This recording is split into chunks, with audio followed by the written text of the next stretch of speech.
जाणार नाही होत, कारण पूर्वीचे राज्यपाल होते ते एकदम जास्तच कर्तव्यदक्ष होते आणि त्या कर्तव्यदक्ष म्हणजे ते कोश्यारी त्यांच्याच बरोबर या गुंडाचा फोटो आहे त्याचा सन्मान करताना। आणि असे जर का राज्यपालांच्या हातनं गुंडांचे सत्कार त्यांची पार्श्वभूमी न होता होत असतील तर कोणाकडे दाद मागायची, कोणाकडे न्याय मागायचा?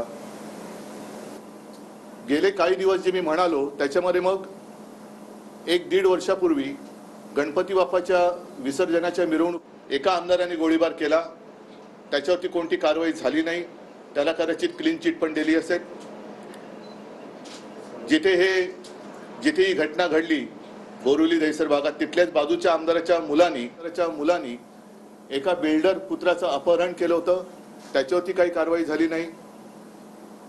खुलेआम ठाण्यामध्ये सुद्धा एका तरुणीवरती गाडीत चढवून तिला जीवे मारण्याचा प्रयत्न झाला होता, तो सुद्धा भाजपचा कार्यकर्ता म्हटल्यानंतर त्याच्यावर कारवाई झाली नाही।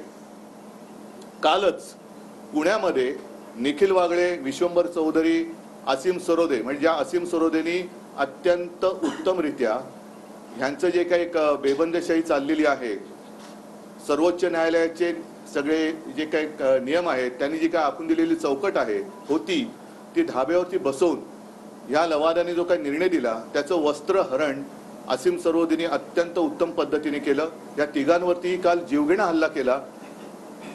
अचानक हल्ला तो झालेला नव्हता, भाजपच्या गुंडांनी त्यांना धमकी दिली होती, पोलिसांनी ह्यांना अडवून ठेवलं होतं, जाताना त्यांच्या गाडीवरती हल्ला झाला। तुम्ही सगळ्यांनी त्याचं चित्रीकरण केलं असेल नसेल, दाखवलं असेल नसेल, पण पोलिसांनी काही कारवाई केली नाही।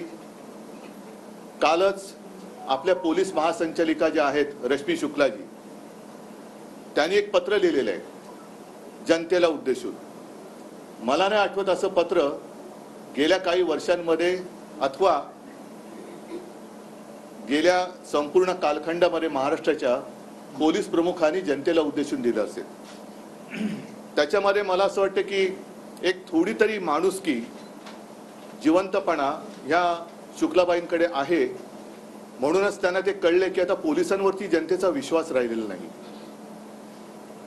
ज्या पद्धतीने काल देवेंद्र फडणवीस बोलले, मी त्यांना कलंक बोललो, फडतूस बोललो, आता माझ्याकडे शब्द नाहीये, म्हणजे फडतूस कलंक हे फारच सौम्य शब्द झाले, पण निर्घुण आणि असं वाटायला लागले की यांची मानसिक तपासणी करावी की काय, आपल्या राज्याला एक मनोरुग्ण गृहमंत्री लाभलाय का, अशीच कालची त्यांची प्रतिक्रिया होती, अत्यंत संतापजनक होती। साहजिकच आहे हे सगळे कायद्याचे धिंडोडे निघाल्यानंतर तो जो मंत्री असतो त्या मंत्र्याला जबाबदार धरलं जातं।